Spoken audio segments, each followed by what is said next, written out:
Hi friends, it's Miss Miller here. I'm going to read you a story. It's called The Runaway Wok, and it's a story about Chinese New Year, but I thought it might be fun to read for today. So the person who wrote this book is called Ying Chang Compostine, and the illustrator is Sebastia Serra. So let's see what happens. The Runaway Wok. One New Year's Eve, a poor couple sent their son Ming to the market. "Trade these last few eggs for a bag of rice," said Mama Chang. "Then we can make some stir-fried rice to share with our neighbors." "It won't be much of a celebration again this year," Papa Chang said with a sigh. "You'd think by working for Mr. Li, the richest man in Beijing, we would have enough to invite everyone over for the New Year's feast." Ming hurried off, eager to see his mother's bidding. It saddened him to see his hard-working parents being cheated by the greedy Mr. Li. As he walked, he daydreamed about what a real feast would be like and how nice it would be to have just one new toy to share with his friends. So let's look at the pictures. There's Ming and his family, and his mother is telling him to go to the market and trade the eggs. And then here is a picture of the market where they live. Pretty awesome, huh? A small old man stopped Ming near the market. "Hello, son. I see you have some eggs there. I will trade you this wok for them." "No," said Ming. "I need rice. Besides, your wok is rusted and it has no handle." Just then the wok sang out, "Boy, boy, trade for me. I am more than what you see." Ming had never heard a wok sing. He thought, "This wok is magic. If it can sing, it must be able to do other amazing things." So he made the trade. The old man sauntered off, chuckling happily to himself. So there he's making his trade. And there's the market. Pretty cool. Let's see what happens next. Ming's mother was not happy. "Why did you trade for this battered old wok? What are we going to cook with it?" Before Ming could answer, the wok sang out, "Mother, make me shine so bright, and you shall have food to share tonight." "Well, let's do what it says," said Mama. "We're all very hungry." So Mama Chang washed and polished the wok until it sparkled. Then she set it on the table.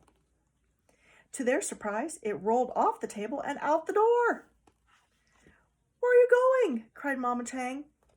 "Skippity, hoppity ho, to the rich man's wife I go," sang the wok, and it briskly hopped down the road. Let's look at these pictures. There they're washing the wok, getting all cleaned up. And then here they are, ready to sit down for dinner. And there's that wok. Look at that wok. See, there it is, rolling down the road. Let's see what happens next. The wok skipped all the way to the Li kitchen. Mrs. Li was overseeing the servants prepare the New Year's feast for her family. The Lees never shared their food with anyone. The wok plopped down on the counter. "Where did this come from?" asked Mrs. Li. No one knew. "Well, put it to good use," she ordered. "It will make a nice serving bowl." So the servants put in the wok festive stir-fried rice, pork dumplings, kung pao chicken, steamed buns, and walnut shrimp. There was still room for more. They added long-life noodles, ginger fish, and rice cakes. Yet still there was room for more. "Keep filling it," commanded Mrs. Li. "I must go change for the party." So there's Mrs. Li in her kitchen, and there's the wok. Now let's look. Oh, look, they're filling it up with all these yummy foods. It's making me hungry. No sooner had the servants set the last bit of food in the wok than it jumped out the window. "Skippity hoppity ho, to the poor man's house I go," sang the Wok as it trotted down the road, brimming with delicious food. Oh, look at this. Ooh, that Wok is full. Look, there it goes. Going down the road. The Chang family could hardly believe their eyes. They gleefully removed the food and set up a big feast. As soon as it was empty, the Wok rolled out to their courtyard. "Where are you going?" cried Ming. "Skippity hoppity ho, to the rich man's son I go," sang the Wok as it galloped away. So let's look at this picture. There it is. Look, they're so excited. And there he goes again.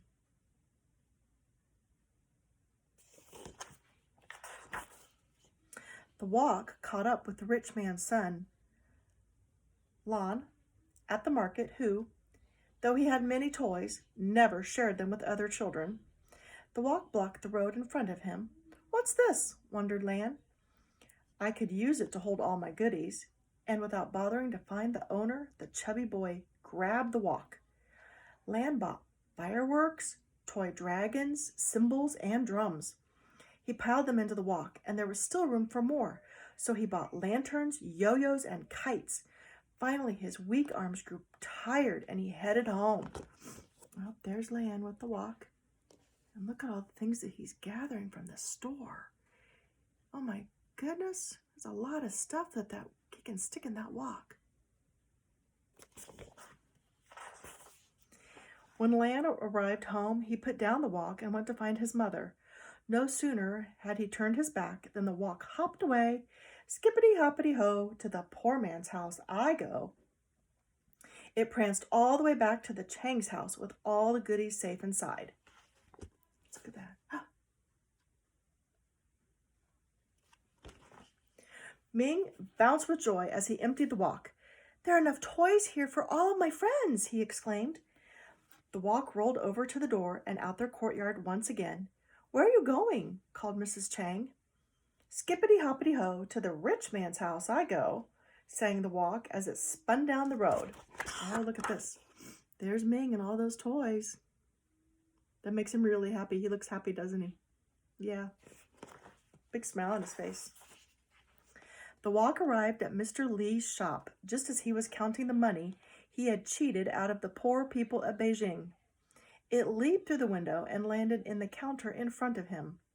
"Well, here's a nice pot to hold my money." Mr. Li put a handful after handful of gold coins into the Wok, and there was still room for more. He dragged out a bag from under his counter and dumped all those coins in it too. Oh, let's look at his shop. He has lots of things for sale, doesn't he?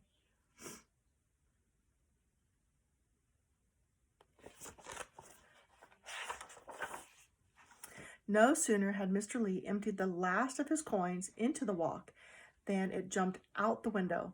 "Skippity hoppity ho, to the poor man's house I go." It scooted all down the road, all the way back to the Chang's house with the money safe inside. Ming and his parents danced with delight. They invited all the poor people in Beijing to their New Year's feast. Mother Chang served the food. Father Chang divided the coins up among the families, and Ming handed out the toys to all the children. There's the shopkeeper, Mr. Li, with all of his coins, and they're leaving, and let's see what happens next. In the middle of the party, without anyone noticing, the Wok slid out the door. "Skippity hoppity ho, to the rich man's house I go." So look at how the people are so happy. They have food to eat. The children have toys to play with. And they have money in their pockets now.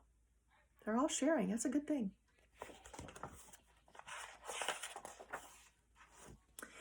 It hopped to the Li house, where the father and mother and their spoiled son were weeping and wailing and blaming each other for their misfortune.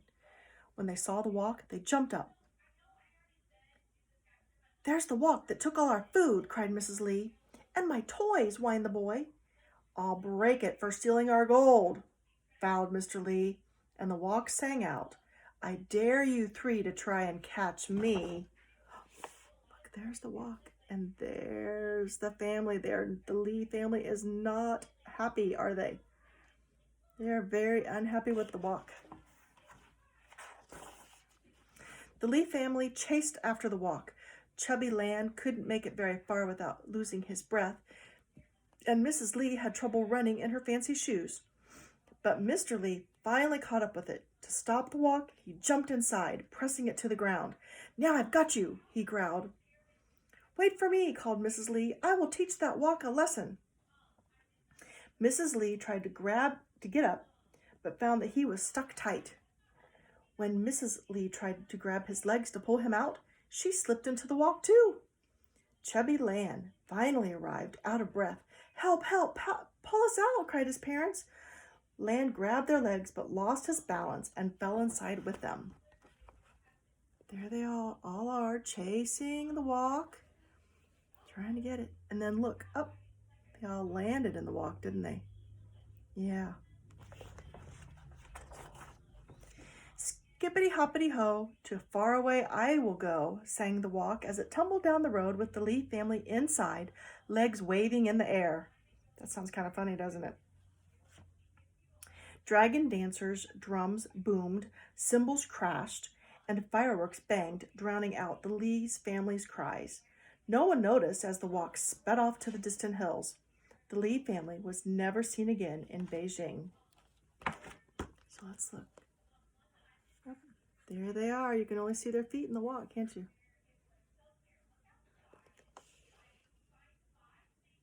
Yeah, and they're having a nice celebration for Chinese New Year.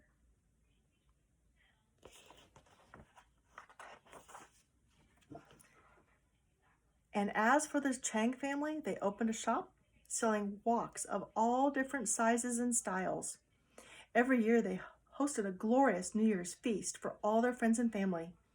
And to think it all started with a rusted wok with no handle. Let's look at this. That's a nice happy ending, isn't it? Yeah, they're all very, very happy. They have a nice new life. Awesome story. Thanks, friends. Have an awesome day.